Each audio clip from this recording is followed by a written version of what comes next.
So with this initiative and fully embedding it into the school, you would have needed to have every single member of staff on board. Was that an easy process? It's not an easy process, and this is where the program is where we've got those key factors that we always go back to. It has to be embedded. It has to be part of the school ethos. It has to enrich what's, the learning, and it has to provide additional opportunities. We've been able to have flexibility if we keep those core principles and we establish those core principles, and that's what I've worked on with staff is engagement and investment with those core principles. The actual programs look slightly different each time that we've run it. We've tried to improve it and review it. But for example, where at the start we got some money from a bid, so we were able to do get some external support in for resilience mentoring and additional study skills for the pupils. But you have to adapt to the needs of the school and the resources and the availability at the time. And I think being able to do that keeps the buy-in in it, and it protects our core principles as well. So at one point we used some additional staff time when it was available on the timetable. Sometimes we use external time, and that obviously takes resources as well. Being as flexible as possible has allowed us to put the support in different forms. As long as it reinforces those key principles and meets our aims, we're able to achieve it in slightly different ways depending on the availability, the priorities of the school at that given time. But the thing that doesn't change is that these pupils they have enrichment to the normal diet that they receive at school. Do you have any success stories that you can share with us?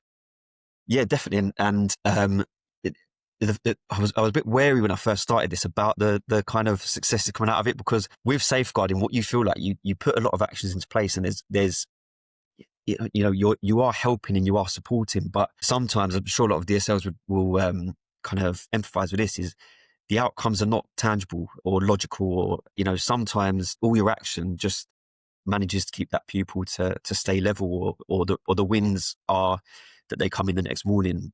And I was quite worried about how measurable it would be. Overall, I've been really pleased by the outcomes, and I think it's the main thing for me. If you look at the individual stories, we've had pupils who have gone through numerous placement breakdowns. However, their education has been undisrupted at the school. The pupil themselves actually indicated that despite what placements were offered, the one thing they said they wanted was to remain at the school. And it's not just because of this program, but it's because of the stability that the school offered as a whole, I think.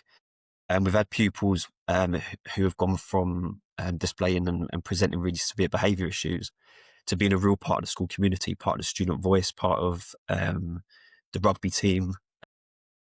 And I think despite having challenges and we're accepting there will be difficulties going forward, the first port of call for that pupil, which they never used to be able to do, is to come to Safeguarding to de-escalate, rather than things escalating and getting worse. And what we're seeing, especially this year, those two pupils I mentioned, that they're with us in year 11 at the moment, whereas previously I feel like they could have disengaged and we're losing them at a key point. They're fully engaged in the school, and they've got loads of individual successes and kind of a clear career path as well. One of the young men was talking to me about he's absolutely determined to become a chef, for example, and just having that direction and the passion behind that. And we've had some real kind of heart-wrenching, almost kind of dealing with past traumas and disclosures from one of the pupils on our program. As that's going to have an impact. It's trauma, and it's really difficult. It will have an impact on that young person. But again, they're in school. They're engaged in lessons. They're learning. They've got a secure friendship group, which are things that 4 years ago they didn't have. So I think the fact that they're thriving, but we're aware that there are still issues and there are still problems and barriers that are inevitable. That's the most rewarding element of it for me. What I'm seeing from this initiative is that you're investing time, you're getting your whole school involved, you're really boosting and maintaining your safeguarding culture. And that is such an important aspect, that once you've got it in place, you're continuing it. You're making sure that it's not just a one-off thing, that you're continually working at building it. But you're also giving young people, vulnerable people, a voice. You're giving them the opportunity to know that somebody cares and loves for them, and gives them that constant stability as well, which I completely take my hat off to you. There is just one thing I want to kind of like touch on, is that a lot of people listening to this will go, well, that takes up a lot of time. There's got to be some financial constraints to it as well. How have you navigated that?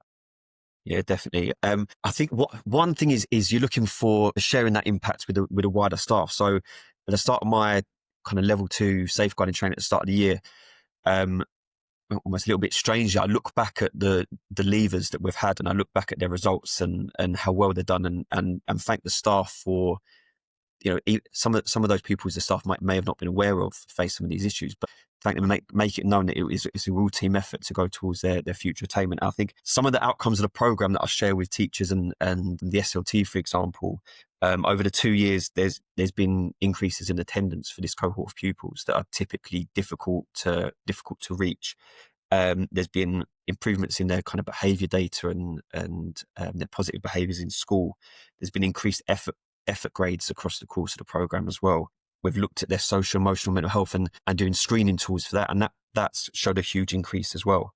And then most recently, we really focused on reading age and literacy, and there was huge gains. I think 60% of those pupils improved their reading age significantly. So if we're able to do this for a typically hard to reach group of pupils and for our most vulnerable pupils, I think one, you're meeting whole school aims, and that's significant.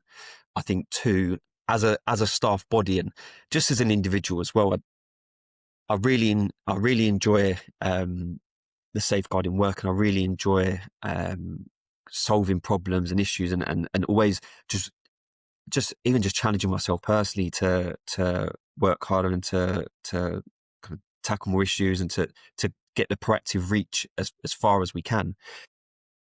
And I've kind of come back to Nelson Mandela said that if a society always reflected in the way that it treats its children, and I'd kind of flip that a little bit more, or push it a little bit more, and say that the way we treat our most vulnerable children as a school or as an education system is a reflection of the soul or the core of that system. So if we're not doing it for our most vulnerable, then what does that say about us as an education system, but as a school or as a culture as well? Regarding some of the challenges and the financial implications of the project, we worked hard to get a bid to launch it and to start it off, but there's huge pressures on schools. There's all sorts of financial pressures and unfunded pay cuts and difficulties with funding. My concern is that this kind of program is the additional, isn't it? It's the extra. It's the thing that enriches the core learning. My fear is that it's the thing that gets dropped first because it is something that's seen as additional. My argument is that it's not additional. That it actually is what these pupils deserve, and it should be central and it should be core for them. I think prioritizing a vulnerable group is always quite a difficult challenge as well. Schools have loads of different benchmarks and things that they're accountable for, and headline figures and results. You don't publish figures on how well you do with the most vulnerable pupils. It's not something that schools are externally measured on. That poses a problem as well, and I think it's one where the progress isn't linear. So it isn't going to be a cause and effect where you put in this amount of effort and the results are this, which poses a challenge as well. I think teacher workload, as a DSL personally, trying to balance the reactive with the proactive, but it is an extra workload on teachers as a whole when we know that the teachers' workload is an issue. Safeguarding is always being asked to do more. I went to a conference last week and they highlighted the point that keeping children safe in education in 2015 was 61 pages long. And in the 10 years since, they've added and it's 187 pages now, and nothing's been necessarily taken out. It's a wider role and it's a bigger role. And my argument around that would be, the difficult thing is that this is something that we can do within a school, that we can impact the most vulnerable pupils, and it feels like, again, DSLs will probably sympathise with this, it feels like we're being pulled out of educational remit into sometimes social things that social care would have previously done, and well out of the remit of education, which, just linking that to the statutory, it doesn't look like education is going to become a statutory partner in the upcoming guidance, and that the conversation around that shows that education is being pulled more, and DSLs are being pulled more into the arena outside of school. But this is something we can do that's within education, is working with those pupils the most vulnerable, and we have control over it, and we have expertise over it as educators, and we can have impact here. And for me, this is where the attention and the care and the time should be and could be spent. So I do think there are lots of conflicting factors around it, but it's important. I think it says a lot about, a culture of a school, of a pastoral team, of the pastoral care. And I think that it's what these pupils deserve.